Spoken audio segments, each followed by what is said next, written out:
everybody. I'm doing an exciting experiment called ear gong. I am investigating how sound travels from a string. We need a string and a scissor and a hanger.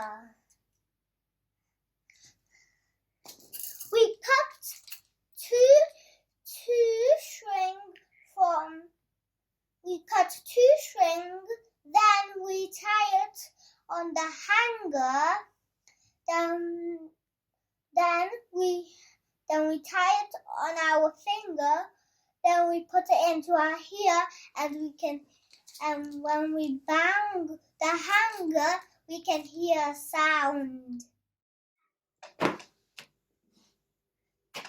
How's the sound? The sound was a big bang.